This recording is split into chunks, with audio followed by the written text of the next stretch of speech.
Eu tenho umas coisas bem graves acontecendo, e não só na China, né? Mas a influência da China é muito complexa. A China é um dos países mais modernos e desenvolvidos, com um povo muito focado, muito forte, muito forte. Por isso que eles são o que eles são. E a Índia não é, né? Mesma quantidade de bilhões de pessoas e um com foco e o outro materialmente falando, né? Estou falando, claro.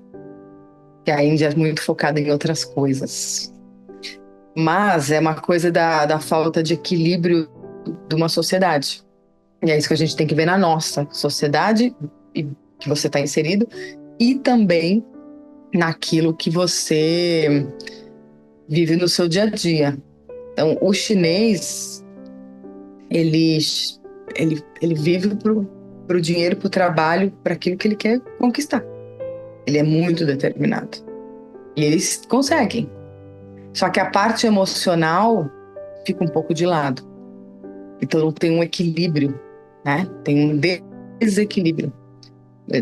Mesmo no Japão, eu conheci uma moça aqui que no Japão você tem maior índice de suicídios porque eles puxam muito as pessoas para o trabalho, horas a fio, 14, 15 horas por dia trabalhando, sem pausa, como se fosse um robô, sem emoção, sem empatia.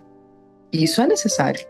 Muita empatia e muita emoção dá errado também, que aí são os latinos, né? Nós, brasileiros, são muita emoção. E aí, muito carnaval. Aí não realiza nada. Então, é necessário um equilíbrio energético. E muitas vezes esse equilíbrio energético se dá através da mistura de raças. Vou falar essa mistura de raças entre aspas, tá? Para explicar alguma coisa para vocês. Que eu venho estudando há anos. A Europa é o cérebro do mundo. São as pessoas que estão encarnadas ali, como se fosse pegar o mundo como se fosse um corpo humano. A Europa é o cérebro do mundo. O Brasil é o coração do mundo, né? Coração. Pulsa ali, que é a pátria do evangelho e coração do mundo. Na Europa, há uns anos atrás, a gente, quando não tinha tanta imigração, há uns 40 anos atrás, 50 anos atrás, a gente tinha pessoas que viviam cada uma nos seus países, Alemanha, França, Itália, né? Mas com uma característica principalmente muito racional. Então, são pessoas muito racionais. Não tanto que nem os chineses, né? Mas muito racionais. E aí, estava desequilibrado os chakras dos países, né? Porque os países são feitos de sociedades. E as sociedades são feitas de pessoas que raciocinam de forma coletiva através daquilo que consomem, do que comem, do que vivem de atmosfera, de clima e de como estudam e se comportam, né? Então, o que acontece? A espiritualidade diz que ao longo dos anos existe um planejamento no plano alto, e aí de ter a globalização e de ter a imigração de um país para o outro. Sempre teve, mas depois, nos últimos tempos, teve muito mais. Tanto que hoje a gente vê cidades, eu que moro na Itália, que eram completamente só italianas, com várias nacionalidades, coisa que não acontecia mais. Milão é uma cidade dessa. Só tinha milanês, um ou outro estrangeiro, pessoas do sul da Itália, que são mais emoção, vinham para o norte. Então, é assim. Só que aí o que acontece? Quando começa a vir brasileiro, peruano, boliviano, americano, australiano, todo mundo morar, vamos dar exemplo de Milão, as pessoas começam a se conhecer e começam a namorar e começam a casar. E aí, uma brasileira, vamos dar um exemplo, tá? Pode ser de outras nacionalidades. Uma brasileira que casa com um alemão, ela é do país pátria do evangelho e coração do mundo, ela é emoção, o brasileiro é muito mais emoção do que razão, e ele é totalmente razão. Aí eles casam. Quando eles casam, eles têm um filho. E esse filho vai, em DNA espiritual, ser mais equilibrado emocionalmente e racionalmente do que os pais, que são desequilibrados emocionalmente e espiritualmente falando. Porque um é muito razão, que aprendeu assim, que aí tem tudo que você aprende, tudo que vem do espírito, né? Tudo que ele aprende do 0 aos 7 anos, tem toda uma questão espiritual, de psicologia e por aí vai. E aí se tem como estratégia para humanizar e para equilibrar os chakras das sociedades na Europa, a união e o convívio entre diversas raças e diversos imigrantes e as pessoas locais. Somente quando casam ou quando namoram? Não, às vezes também eu lembro muitas vezes que, sendo brasileira e trabalhando em uma multinacional americana em Milão naquela época, quando eu cheguei, eu contaminava com a minha alegria, o meu jeito de ser diferente deles, bem mais flexível, bem mais vamos, aquele escritório. Tanto que eles falavam assim, ah, mas sei tanto solare. Solar é que eu era um sol, que eu era muito iluminada, mas não no sentido de espiritual, de que eles têm sempre aquelas coisas muito racionais, 1 mais 1 igual a 2, né? E eu falava, não, e eu chegava com um jeito brasileiro de falar, dá para ver desse lado. E eu contaminava, como que a espiritualidade queria, os ambientes para equilibrar um pouco aquela racionalidade. Isso é o que falta um pouco na China. Só que temos aí uma coisa grave. Não sendo contra, tá? Eu não sou contra nada disso, nem se meu papel fala disso. Mas temos uma sociedade fechada e comunista, né? Onde, para ter uma liberdade de expressão, mesmo quem é de dentro do território sofre. A Rússia é a mesma coisa. A Rússia não é comunismo, mas tem várias coisas que você não pode se expressar livremente. Então, já parte daí de uma sociedade, que você tem um bloqueio de expressão. Aí tem uma coisa dos estrangeiros que vão para a China ou dos que moram na China, a maioria é por relações comerciais. A maioria dos que vão para a China vão por turismo? Também vão, mas assim, é mais por relações comerciais, porque tem negócio com a China. Que a China visa o quê? O desenvolvimento, o progresso, entendeu? Então, assim, é mais difícil equilibrar. E aí, essa sociedade que tem uma história lindíssima, mas que também tem grandes porquês kármicos na sociedade, lembrando que invadiram Tibete, né? Tem uma série de coisas ali, entre guerras, invasões, isso aí gera um karma para o país. E aí tem todo um estudo que se faz. Então, a espiritualidade age muito forte para poder com que os chineses tenham o seu papel, e se você tem uma necessidade de reencarnar na China, você vai reencarnar para ter, naquele momento, a vivência daquela sociedade como ela está hoje. Moderna, próspera, comunista, estandarizada, por aí vai. Mas com grande influência. Né? Mesma coisa no Japão, né? E por aí vai. Quem nasce na Bolívia tem outro tipo de encarnação. Óbvio que vai ter a chance de mudar, mas e só se estiver escrito no seu planejamento kármico. Que a pessoa pode até querer mudar de país, não tem problema. Mas para ela ficar mesmo, só fica se ela tiver alguma coisa kármica para ser realizada ali. Alguma tarefa, senão ela acaba indo e acaba voltando para o seu país ou para outra cidade que às vezes queira mudar. Tem sempre que pensar nisso, no seu planejamento reencarnatório.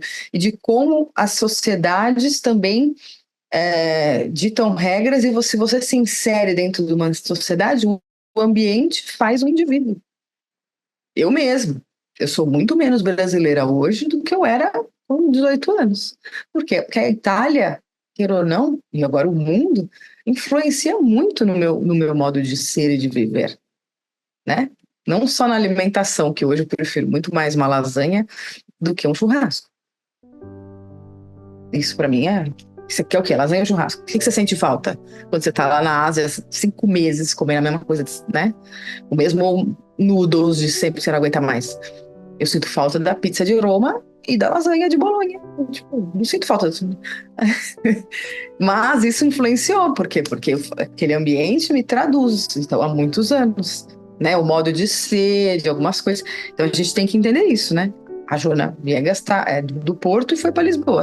É Portugal, mas tem variantes. Tá, alguns anos ele continua do Porto, mas tem uns quês da sociedade lisboeta. Isso faz parte, né? E aí, quando que a gente se insere? Só que sociedades que são fechadas, ou sociedades que vibram numa frequência, às vezes para você entrar é muito difícil você se adaptar. E você só entra e se adapta se você energeticamente tiver determinadas coisas kármicas para serem trabalhadas ali, ou encontrar determinadas pessoas que fazem parte do seu círculo espiritual e que você tem que viver com essa pessoa, conviver de novo para zerar karma. Eu tenho uma conhecida que teve uma vida na Dinamarca, hoje está no Brasil, e a Dinamarca passou na vida dela um período no tempo. Tem um porquê. Tem um porquê dessa fase. Tudo na nossa vida tem um porquê quando a gente está realizando. A gente escolhe o nosso destino, mas a gente é muito guiado. Isso aí tem que ser feito. Mas, assim, a sociedade chinesa a única coisa que é importante se dizer é que as pessoas poderiam, né, se expressar mais. E ali existe mesmo na Rússia, né, em outros países árabes, por aí vai, em outros países, a gente às vezes tem que pegar e olhar, justamente nós mulheres, né, eu digo como mulher, muitas vezes eu viajei pelo mundo e eu agradeci muito, muito, muito, muito eu ser brasileira e morar na Europa e ser livre. Quantas mulheres, não só na Índia, aí vamos falar na Índia, na Índia todo mundo sabe, não, Israel, gente, não, aí você fala na Arábia, todo mundo sabe, não, mas na Arábia, na Índia, no Israel, em outras sociedades em que a mulher não pode escolher quem vai casar, tem que escolher o marido, o pai que escolhe, o casamento arranjado, se você gosta ou não, você casa. Em Israel, as ultra-ortodoxas, se você nascer numa família ultra-ortodoxa, já era. Você não vai escolher com quem você vai casar, e você não vai poder fazer faculdade, você vai ter que ter filhos. Você vê as mulheres com 4 filhos, porque faz parte da cultura deles. É errado? Não. É a cultura deles.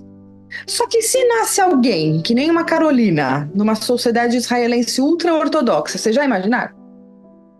Vai dar rolo. Porque eu sou uma pessoa livre.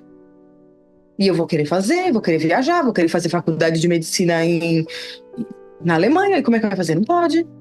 Como na outra vida dizem que eu era árabe e que eu aprontei, né? Porque eu não aceitava metade das coisas, né? Dizem uma vida que eu era árabe, mulher, não aceitava metade das coisas. Mas assim, eu me imagino, assim, eu acredito, mas aí é outra polêmica, né? Mas assim, eu acredito que as pessoas homossexuais, bissexuais ou qualquer coisa assim, elas nascem, tá? Quem tem uma influência do meio, mas assim, não vamos entrar nesse assunto agora. Mas digamos assim, se você nasce homossexual numa família hindu, e aí? Não pode. Se você nasce lésbica, não pode. Lá porque tem o casamento arranjado entre famílias. 95% dos casamentos na Índia são arranjados pelos pais. Você chega nos 25 anos, você tem que casar. Mas aí você não quer casar. Ainda mais você gosta de outra coisa. Como é que você faz? Ou você casa e fica frustrado a vida inteira em respeito aos seus pais, ou você vai para o exterior, inventa um curso, inventa um master, vai para os Estados Unidos e não volta nunca mais. Isso é uma das coisas para a gente pensar, né? Como que as sociedades são administradas. Existe a modernidade, existe a globalização. No país onde eu estou é comunista. Aí não pode algumas coisas. Mas o YouTube pode. Então assim, eu falei, cara, então tá tranquilo, porque se no YouTube é a televisão de hoje, então eles estão vendo tudo que tem direito, né? Então, os indianos mesmo, eles consumiam, na primeira vez que eu fui, somente roupas indianas, somente filmes indianos e música indiana. Quando começa o fluxo de turismo e de globalização e abertura de mercado para empresas estrangeiras investirem lá, muda um pouco de cenário. Hoje, as jovens não usam mais o sari, somente em cerimônias oficiais. E aí, elas usam calça jeans, blusa, vestidos nada decotados e por aí vai. Vocês sabiam que na... Ai, gente, essas coisas que eu tô falando, o que tem a ver com o espiritual, né? Tem a ver com o espiritual das sociedades. É isso que eu tô querendo passar. Mas na Índia, não tem... As lojas de lingerie são todas aquelas lingeries super comportadas. Não existem lojas nos shoppings de lingeries... Eu não vou falar assim sexy, mas lingeries, tipo, com renda. Vamos fazer assim? De renda? Não existe. São somente lojas de lingerie, calcinhas e sutiãs super comportadas, de algodão. Faz parte da cultura deles. Mas e se uma pessoa quiser? Porque ela foi viajar para Paris e viu e gostou, ela vai poder usar? Vai. Ninguém vai proibir. Só que não é o comum na sociedade. Só que aí a gente tem uma disparidade de um país pode, no outro não pode. Isso quando não tinha o WhatsApp, a internet, o YouTube, o Facebook, a globalização, estava tudo bem. Agora se começa a gerar conflitos entre os seres que estão reencarnando para a transformação do mundo, que são os índigos e os cristais, e com as gerações que aprenderam com seus pais que era assim. Aí existe o que? A necessidade do diálogo, porque as sociedades tendem a se transformar. Não para serem estandardizadas, mas para que se mantenha uma diversidade e um viver a sua essência. E não uma coisa tipo, eu sigo isso como os 1 bilhão do meu país segue. É aí que tá. Tratar todo mundo como número, não como um indivíduo igual ao outro, deixa de ser, na Terra regenerada, uma característica de países, onde a gente já tem isso, graças a Deus, no Brasil, né, de que tem pessoas que já... Os negros podem ter cabelo... Antigamente o negro falava assim, eu tenho ou esse cabelo, mas eu quero liso. Hoje em dia tem gente que assume os blacks, tem gente que gosta dos cachos, tem gente que põe liso mesmo. Você pode ser mais, tem mais uma diversidade, né, das roupas, do que você... Não só dos negros no Brasil, tem uma diversidade, você ser o que você quer. Estados Unidos é livre, né? Em outros lugares não, você tem que ser standard. A roupa tem que ser essa. Então são coisas que eu vejo pelo mundo e que a gente vai trabalhando, né? Porque não se trabalha só pessoas, a gente trabalha lugares, trabalha sociedades, trabalha muito os males do mundo que não podem existir na Terra regenerada, né? Como o contrabando, a falsificação, né? O trabalho escravo, o fim fazendo essa semana, e por aí vai. Tantas coisas, né? De cerceamento de liberdade, por aí vai. E a gente tem índigos e cristais nascendo no mundo inteiro, e você vê isso, você vê. E aí, eles vão transformar mesmo, porque eles vão vir com outras ideias.